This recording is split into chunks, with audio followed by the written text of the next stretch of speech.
Assalamualaikum warahmatullahi wabarakatuh.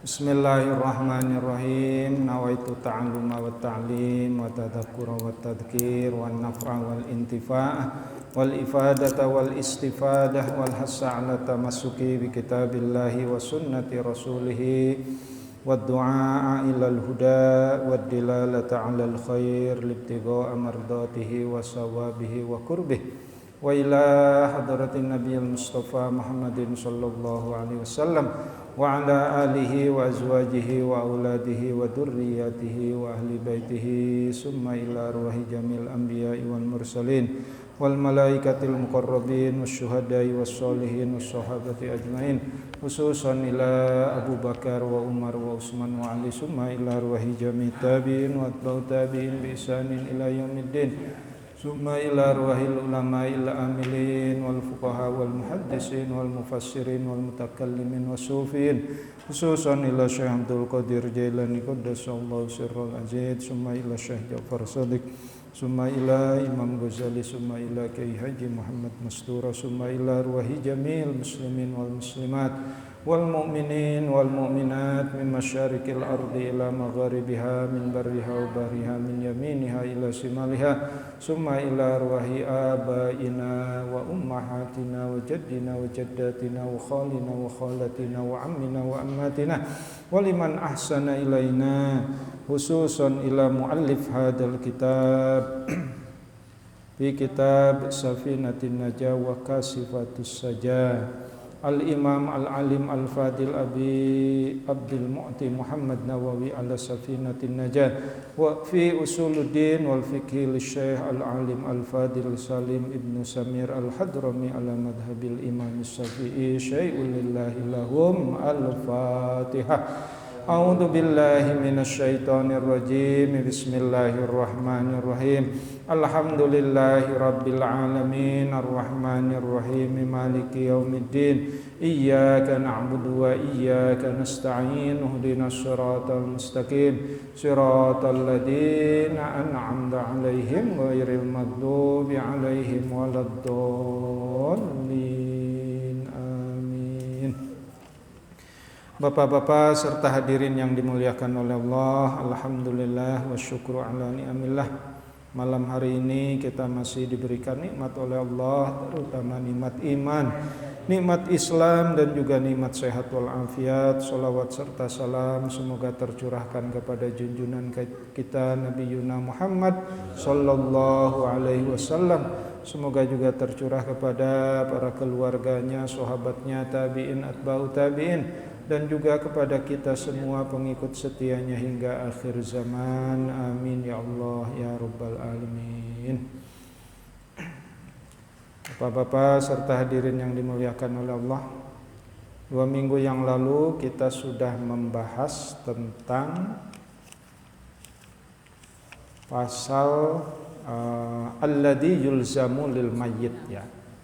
Jadi kemestian kita, kewajiban orang yang hidup terhadap orang yang meninggal dunia itu ada 4. Arba'u hisolin gusluhu wa takfinuhu wa sholatu alaihi wa dafnuhu. Ya. Pertama memandikan, mengafani, menyolatkan dan menguburkan. Termasuk juga pasal tentang bagaimana kalau memandikan jenazah, aqallul gusla ta'mimu badanihi bil ma. Jadi minimal ketika kita memandikan jenazah itu apa? Ta'mimu badanihi bil ma. Meratakan ke seluruh badan si mayat dengan air. Itu minimal ya. Minimal. Tapi wa akmaluhu, yang paling sempurnanya ayagsila suwatiyahu ya. Jadi membasuh 2 kemaluannya.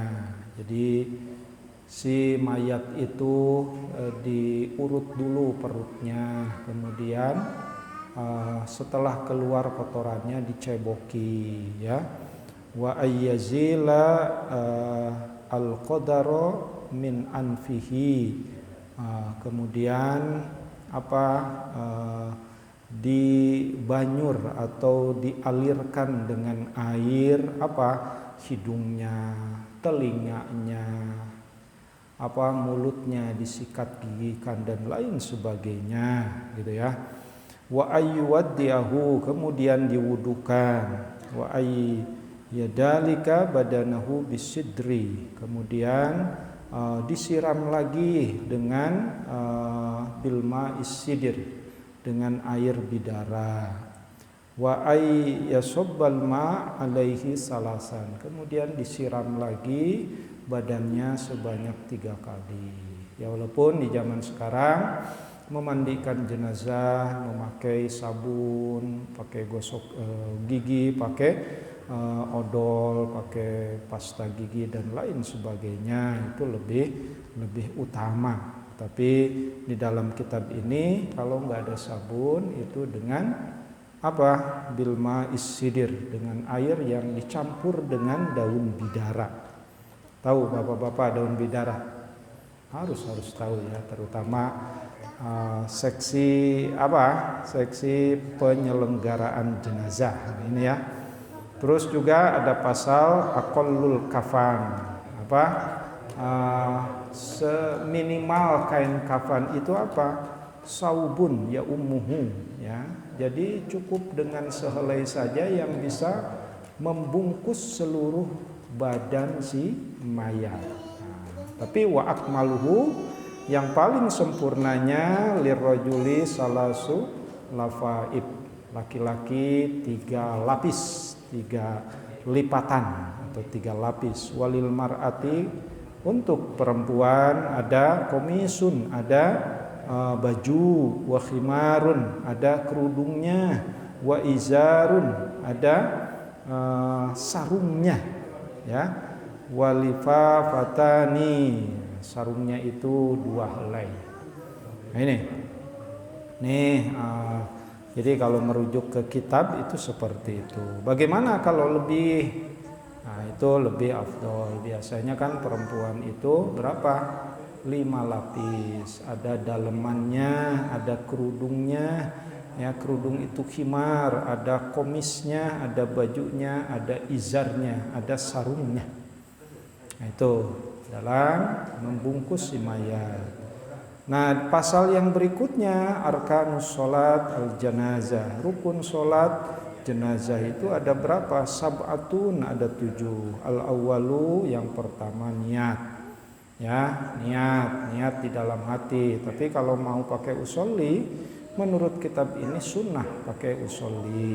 Usolli ala hadal mayyiti 4 takbiratin fardu kifayatin adaan ma'muman au imaman au lillahi ta'ala. Itu ya. Itu yang pertama. Yang kedua, arba'u takbirat, harus ada 4 takbir ya. Jadi takbir pertama, nah ini dijelaskan nanti berikutnya. As-salisu, rukun yang ketiga, al-qiyamu alal qadir ya, berdiri bagi yang mampu. Tapi bagi yang tidak mampu berarti boleh sambil duduk sholat jenazah, tapi memang umumnya berdiri. Maka di sini dijelaskan al-qiyamu alal qadir, berdiri bagi yang mampu. Ar-rabi'u, yang keempat, qiraatul Fatihah. Biasa ya, takbir pertama itu baca Al-Fatihah. Al-khamisu, rukun yang kelima, as-sholatu ala nabi sallallahu alaihi wasallam. Berarti takbir yang kedua baca solawat Ibrahimiyah, solawat kepada Nabi Muhammad seperti kita baca solawat ketika tahiyat ya. Yang ke as-sadisu, yang keenam, rukun yang keenam, berarti takbir yang ketiga, ad-du'a lil mayyit ba'da salisah, ba'da takbiratis salisah. Setelah takbir yang ketiga baca doa, Allahumma gfir lahu warhamhu wa'afihi wa'fu anhu wa akrim nuzulahu wa wasi madkhalahu waghsilhu bil ma'i wassalji wal barad. Nah, cukuplah sampai situ. Kemudian takbir yang keempat. Nah, ini takbir yang keempat ada perbedaan pendapat di kalangan para ulama, ya. Umumnya kita takbir yang keempat itu baca doa lagi.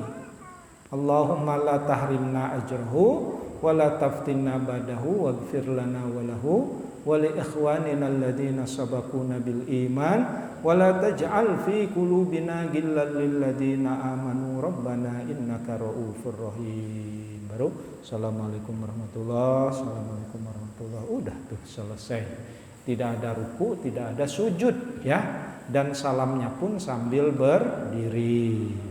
Nah, bapak-bapak juga yang jadi imam itu harus tahu, ya. Kalau laki-laki posisinya di kepala, jadi si imam itu berdirinya di kepala si jenazah. Jadi ini kiblat. Nah, posisi si jenazah itu kepalanya di sebelah kanan, ya. Jadi jangan salah meletakkan jenazah sebelah kanan, kakinya di sebelah kiri. Imam berarti di sini kalau laki-laki. Kalau perempuan di sini, di perut, ya. Nah, jadi harus tahu. Nah, tetapi saya waktu haji, waktu umroh itu kalau di Arab mah setelah takbir keempat nggak ada doanya. Nah, ternyata menurut kitab ini pun ada. Jadi setelah takbir keempat, Allahu Akbar, langsung salam. Assalamualaikum warahmatullahi wabarakatuh. Ya, jadi bapak-bapak kalau menyolatkan jenazah di Masjid Nabawi, di Masjidil Haram, itu setelah sholat fardu, itu si Bilal itu ngomong lagi. As-sholatu alal amwat jami'atan rahimakumullah. Nah, kalau bahasanya amwat itu berarti mayatnya lebih dari satu karena menggunakan jamak. Ya, tapi terkadang ada juga as-sholatu 'alal mayyit jami'atan rahimakumullah. Nah, itu berarti mayitnya pasti satu. Ya, karena pakai mufrad. Nah, saya pernah waktu di Masjidil Haram subuh-subuh sama istri itu habis sholat subuh, kemudian si Bilal ngomong as-sholatu 'alal amwat jami'atan rahimakumullah. Kemudian saya sholat sama istri, kata saya, Bu, kita lihat yuk, cepat keluar. Kita lihat, hitung jenazahnya. Saya langsung keluar karena di lantai 2, langsung lihat keluar. Saya hitung itu sampai 20 jenazah. Itu sekali menyolatkan itu. Masya Allah, ya. Kalau di Mekah berarti dikuburkannya di Ma'la. Kalau di Madinah dikuburkannya di Baqi. Ada pekuburan namanya Baqi, ya, di Madinah. Kalau di Mekah itu di Ma'la, ya. Termasuk Kiai Haji Maimun Juber, ya, itu dikuburkannya di Ma'la, ya. Terus siapa lagi? Syekh Nawawi Al-Bantani yang ngarang kitab syarah ini, itu Kasifatus Saja, itu juga di Ma'la. Jadi kalau ke sana sempatkan ziarah ke Ma'la kalau di Mekah, ya. Kalau di Madinah sempatkan ziarah ke Baqi. Kalau di Baqi itu para sahabat Nabi juga dikuburkan di situ, ya. Rasulullah itu dikuburkannya di Raudhah. Jadi di samping Raudhah itu ada Rasulullah, ada Abu Bakar, satu lagi Umar kalau nggak salah, ya. Istri Nabi yang lain termasuk Aisyah itu di Baqi, ya. Kalau Siti Khadijah itu di Ma'la. Nah, sempatkanlah, ya. Mudah-mudahan saya doakan bapak-bapak supaya bisa haji atau umroh. Amin. Amin ya Allah ya Rabbal Alamin. Nah, itu ya. Nah, itu kalau menyolatkan. Juga ada menguburkan, ya. Faslun aqallud dafni, ya. Minimal kalau menguburkan galian kuburnya seberapa? Dan sini hufratun. taktumu. Jadi cukup ngegali aja seukuran si mayat itu tidak tercium baunya oleh binatang buas, ya. Ya, hufratun taktumu raihatun. Ya, jadi seukuran galiannya itu tidak tercium oleh anjing atau oleh binatang buas yang suka makan bangke. Itu, ya. Tapi wa akmaluhu, sesempurnanya menggali kubur itu apa? Qomatun wa bastotun wa yudau khadrahu ala turab. Ya. Jadi seukuran orang berdiri dan tangannya diangkat ke atas. Nah, 2 minggu yang lalu saya jelaskan. Jadi kalau saya tingginya 165, tangan saya diangkat, ya kurang lebih sekitar 180, 190 dalamnya, gitu ya. Mau dijejegan jadi 2 meter, emang enggak, silahkan. Jadi jangan terlalu dalam 3 meter itu repot nanti, ya. Nah, nanti keluar air lagi, ya. Bagaimana panjang dan lebarnya, sesuaikan dengan panjang dan lebarnya si mayat, ya. Jadi jangan terlalu panjang, nanti terlalu panjang siapa yang mau ikut ke kuburan? Ya, mau ikut di kubur. Oke, gitu ya. Wa yajibu, dan wajib taujihuhu ilal kiblat, wajahnya dihadapkan ke kiblat. Wajah si mayat itu dihadapkan ke kiblat. Sama posisinya ketika sholat.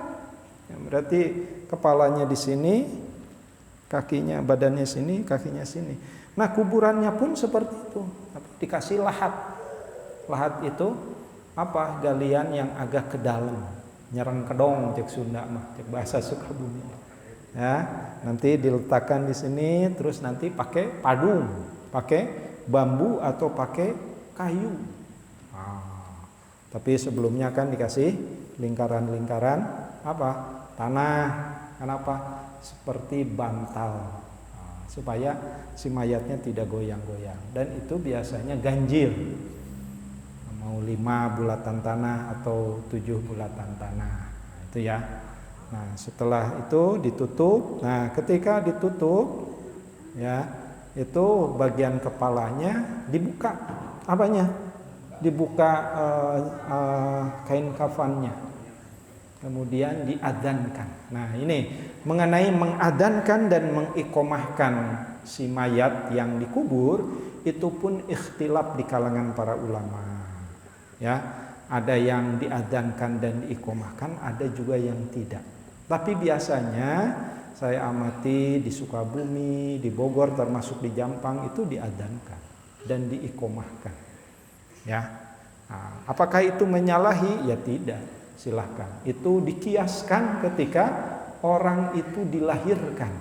Jadi ketika dilahirkan, yang pertama kali terdengar adalah suara adzan di telinga kanan oleh bapaknya dan iqomah di telinga kiri. Makanya bapak-bapak yang punya anak, ya, ketika menyaksikan kelahiran, segera ambil. Setelah dibersihkan oleh bidan, darahnya, tali pusar dan lain sebagainya, biasanya si bidan itu nyari mana bapaknya atau siapa yang nungguin, adzankan dulu. Nah, gitu ya. Nah, kemudian meninggalnya pun para ulama dikiaskan kepada kelahiran seorang bayi. Ya, walaupun ada juga yang tidak mengadzankan, itu enggak usah dipertentangkan lah. Yang biasa mengadhankan dan mengiqomahkan, lakukan. Yang tidak, ya jangan menyalahkan. Gitu ya. Nah, yang selanjutnya ada juga pasal, ya. Nah, di sini bahasanya yunbasul mayit. Jadi membongkar kuburan. Itu li arba'in, ada 4 perkara. Li arba'i hisolin, ada 4 alasan. Boleh membongkar, boleh. Menurut kitab ini, yang pertama lil gusli ida lam yataghayyar. Lupa belum dimandikan si mayat. maka boleh dibongkar lagi itu kuburannya untuk dimandikan selama si mayat yang dikuburkannya belum membusuk, ya. Tapi kalau sudah seminggu, sudah 2 minggu mah nggak usah, ya. Misalkan karena mungkin di sebuah kampung tersebut nggak ada ustadz, nggak ada amal, kemudian dikubur gitu, lupa belum dimandikan, maka boleh dibongkar lagi. Tapi syaratnya idalam yataghayyar, belum berubah si mayat tersebut. Yang kedua alasannya walitaujihahu ilal kiblat, tidak dihadapkan ke kiblat, maka boleh dibongkar lagi supaya dihadapkan ke kiblat menurut kitab ini. Yang ketiga, ya apa? Walil mali idza dukni ma'ahu. Lupa apa? Jam tangannya nggak dicopot. Boleh dibongkar lagi. Jam bagus lagi, Rolex gitu misalkan. Saya, ya. Kalau perempuan lupa gelangnya gelang emas 20 gram itu lagi. Boleh. Kalau giginya Pak Haji Weli itu kata para ulama nggak usah dicopot gigi mah. Nah ini memang ikhtilaf di kalangan para ulama. Termasuk juga pen yang ada di dalam tubuhnya seperti saya. Ini di dalam saya, tulang rusuk saya masih ada 3 pen, ya. Dan mahal ini harga pennya, satunya 10 juta. Jadi 30 juta ini Pak Haji di dalam perut saya ini. Itu mah nggak usah, ya, nggak usah dicopot, masa dikorowek. Ya, nanti saya kalau meninggal nggak usah diambil pen saya, ya. Nah, yang keempat alasan membongkar kuburan itu apa? Walil mar'ati idza dufina janiniha ma'aha wa amkanat hayatuh. Itu di perut ibu itu ada janin dan diperkirakan wa amkanat hayatuh dan dimungkinkan masih hidup si janin itu, boleh dibongkar. Ya, tapi masa iya ya di sini, apalagi sudah banyak rumah sakit biasanya kalau di rumah sakit meninggalnya orang yang lagi hamil itu biasanya ditanya ke dokter, ini kira-kira janinnya masih hidup atau sudah meninggal. Biasanya kan kalau ibunya mati, maka janinnya pun mati kan. Tapi misalkan ada kemungkinan masih hidup janinnya dan keburu dikubur, maka boleh dibongkar untuk diambil janinnya. Kalau masih hidup, ya, wa amkanat hayatuhu, kalau memungkinkan itu masih hidup. Nah, kemarin itu sampai di situ. Sekarang paslun, ini pasal baru ya. Al isti'anatu arba'u hisolin. Kita minta tolong kepada orang lain. Ini ada hukumnya, ada 4 katanya menurut Syekh Nawawi. Menurut Imam Nawawi di sini. Apa yang pertama? Mubah. Boleh kita minta tolong ke orang lain dan itu hukumnya mubah. Yang kedua, wa khilaful ula. Hukumnya menyelisihi yang utama. Apa bahasa kita mah? Kurang bagus gitu ya. Yang ketiga, wa makruhatun, makruh. Minta tolong kepada orang lain itu hukumnya makruh. Nanti ada penjelasannya. Ya, yang keempat, wa wajibatun. Ada minta tolong ke orang lain itu hukumnya wajib. Ya, fal mubahu yang pertama hukumnya mubah apa? Hiya takribul ma. Minta didekatkan air. Misalkan seseorang lagi repot nih, Pak Jajat tolong air saya tolong diambilkan. Nah itu mubah, boleh. Ya, apakah untuk minum atau untuk wudhu, mubah. Jadi nyuruh orang lain itu ada hukumnya. Nah, di sini al isti'anah itu. Yang kedua, wa khilaful aula, menyelisihi yang utama. Mungkin bahasa kita mah kurang bagus ya. Apa? Hiya sabbul ma ala nahwil mutawaddi. Mutawaddo ya. Apa? Menuangkan air ketika berwudu. Sebenarnya orang itu mampu berwudu, tapi tolong Pak Jajat air tuangkan ke saya berwudu. Nah itu mah khilaful aula, kurang bagus, kurang adab gitu ya, kurang etik, kurang etis gitu ya. Selama orang itu mampu ya. Kan ada orang itu yang hobinya nyuruh aja. Saya waktu di keluarga, karena saya 12 bersaudara, saya anak ke-11 ya, disuruh sama kakak gitu. Aing titah deui takut kakak. Malu masih kecil, kata kakak saya, sia ya wayahna disuruh ya, saya mah hormatlah sama kakak.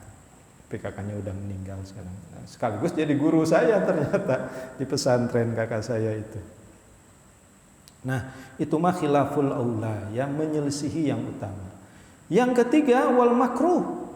Ada minta tolong ke orang lain, itu hukumnya makruh. Apa? Nah, nanti silahkan dikiaskannya. Hiya apa? Lima yagsila a'dahu. Minta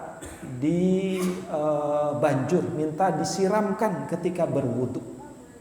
Ya, padahal dia mampu. Saking orang itu tukang nyuruh gitu. Tolong dong cucuin kaki saya ini. Kaki cuciin gitu ya. Tapi kalau ke orang tua ya nggak apa-apa. Tapi kalau sesama ya, jangan terlalu banyak nyuruh gitu ya.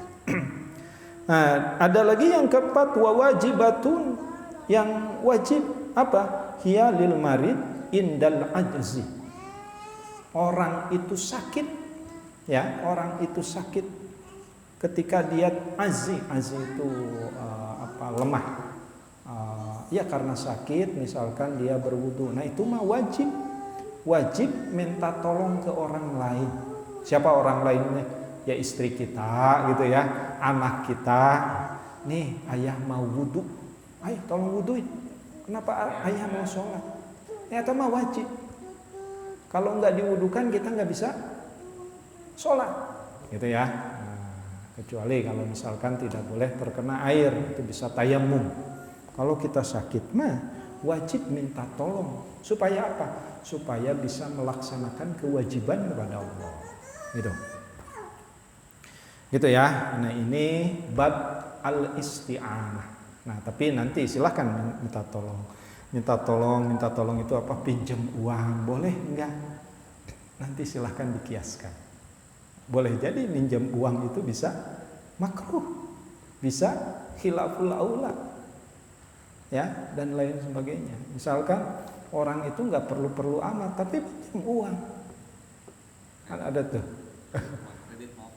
Kredit motor. Padahal butuh ting motor masih aya, tapi hayang nu alus, pengen yang bagus. Mobil pengen yang bagus gitu ya. Tapi kalau misalkan terbayar oleh gaji kita nggak apa-apa, itu boleh jadi mubah gitu ya. Tapi kalau maksa ke belaan, cek Sunda mah belaan ti jujualan, belaan ti ini itu dan lain sebagainya. Itu mah khilaful aula, kurang bagus gitu ya. Tapi kalau misalkan kita butuh banget gitu ya, Pak Jajat pinjam uangnya berapa sejuta untuk ini, butuh banget. Itu bisa jadi wajib ya, bisa jadi wajib. Pak Jajat pinjam ya beras 1 liter, saya belum makan. Nah, bisa jadi wajib. Kata Pak Jajat pinjamnya ke Pak Jalal tuh yang banyakkan duit. Nah, misalkan amin gitu ya bendahara, misalkan amin gitu Pak Jalal. Nah, sekarang paslun, ini satu pasal al-amwalu allati talzumu fiha zakat, ya. Harta yang wajib dizakati, ya. Al-amwalu allati talzumu fiha az-zakat. Sittatun itu ada 6 katanya ya. Sittatu anwa itu ada 6 perkara. Yang pertama apa? An-na'amu, hewan ternak. Ya. Bapak-bapak punya ternak, tapi ternaknya harus nisab. Punya kambing, kambingnya sudah dihitung sudah ada 40, keluarkan zakatnya hiji dan lain sebagainya. Nah, itu ya, jadi kalau punya hewan ternak itu harus dizakatkan, harus dikeluarkan zakatnya. Yang kedua, wan nakdani, emas dan perak. Bapak-bapak punya emas berapa sekilo? Bisa jadi ya sekilo emas batangan, karena bapak-bapak kaya punya emas batangan. Ya, nah, itu Mas Slamet, ada Mas Jalal, Pak Jalal kalau ke Jawa jadi Mas. Saya juga kalau pulang kampung ke rumah istri jadi Mas Wawan. Mas Sofwan gitu ya. Wah, berat itu. Dia harus keluarkan emas perak, nakdan ya. Wal muasyaratu, tumbuh-tumbuhan. Termasuk juga apa? Padi, gandum dan lain sebagainya. Tapi saya yakin di sini bapak-bapak nggak punya sawah ya. Orang Batavia mah nggak punya sawah ya, kecuali orang siapa tahu Pak Sahri ya di Lewiliang banyak sawahnya gitu ya, Cianjur gitu ya. Itu harus keluarkan zakatnya. Tapi nanti ada dua kemungkinan, ada sawah yang diairi oleh irigasi, ada sawah kumak tada hujan. Nah itu keluarkan zakatnya beda ya. Kalau yang diairi oleh irigasi itu berapa persen, yang tada hujan itu berapa persen. Nantilah bab zakat khusus ya. Tapi yang pasti wal muasyarat ya, tumbuh-tumbuhan itu harus dikeluarkan zakatnya. Yang keempat wa amwalut tijarah ya. Apa? Harta dagangan, barang dagangan. Bapak-bapak punya dagang. Pak Haji Weli dagang apa? Dagang dagang sapi ya. Sampai stres kita nungguin sapi. Ya. Atau dagang apa gitu. Itu keuntungannya harus dizakatkan ya, tapi harus nisab ya. Kalau keuntungannya cuma seperak dua perak mah ya itu mah nggak usah dikeluarkan zakatnya. Berapa zakatnya? Rubu usur ya, qimati urudit tijarah. Nah, ini bahasanya berapa? 2,5% lah, 2,5% ya. Nah, itu tapi nanti ada hitungan tertentu ya. Misalkan kalau padi yang pakai irigasi itu cuma 5%. Terus padi yang pada hujan itu sampai 10%. Gitu ya. Apalagi yang kelima ar-rikaz. Rikaz itu apa? Nah, di sini ada keterangannya. Ar-rikaz wa huwa bi kasri ra dafinun. Apa? Dafinun jahiliyatun wa hum min qablil Islam. Hai Rasul sallallahu alaihi wasallam, malau kana ad-dafin min qaumi Musa wa Isa. Gampangnya harta karun lah. Rikaz ya. Nah, bapak-bapak lagi gali sumur, tahu-tahu oh ini ada emas. Emasnya emas apa? Kayak patung gitu, itu emas semua. Nah, itu rikaz gitu ya. Iya. Apa? Nah, itu nanti ada persentasenya. Kalau itu luqatoh itu bisa 20 sampai 30%. Ya wajar lah. Emas berapa? 10 kilo. 10 kilo berarti kalau 30%-nya keluarkan 3 kilo. Ya kan kita masih punya 7 kilo. Ya, kalau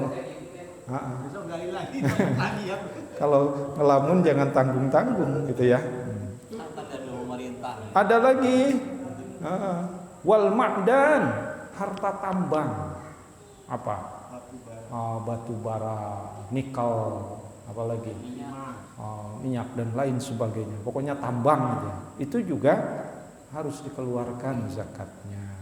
Besar itu zakatnya ya. Tapi kalau di negara Indonesia itu dikuasai oleh negara dan dipergunakan untuk kemakmuran rakyat, nggak tahu. Dari mana nih?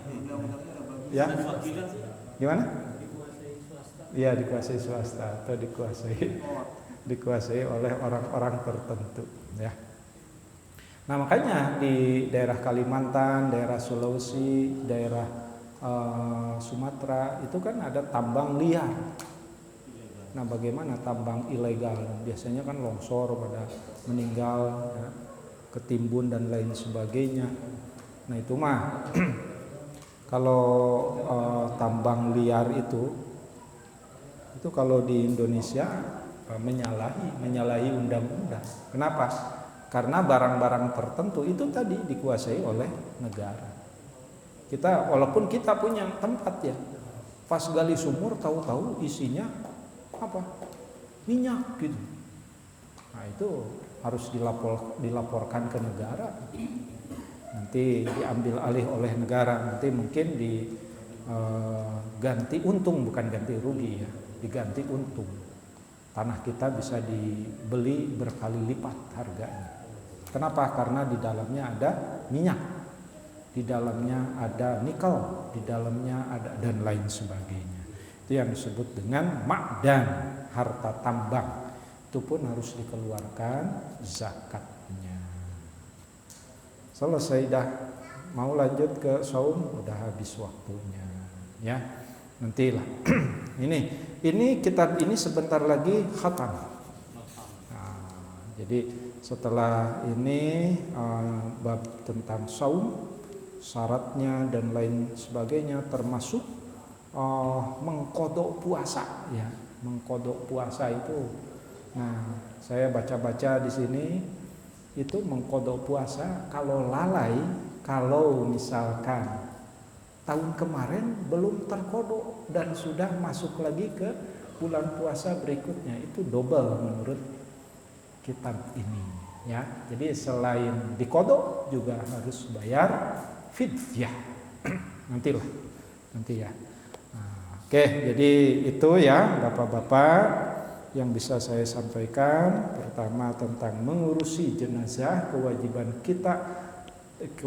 yang hidup terhadap yang meninggal itu ada 4, ya.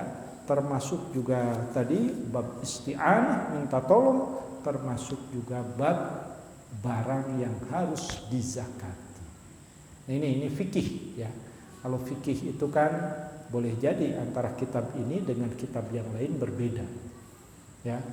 Nah, itu tadi makanya dalam sholat jenazah aja itu berbeda.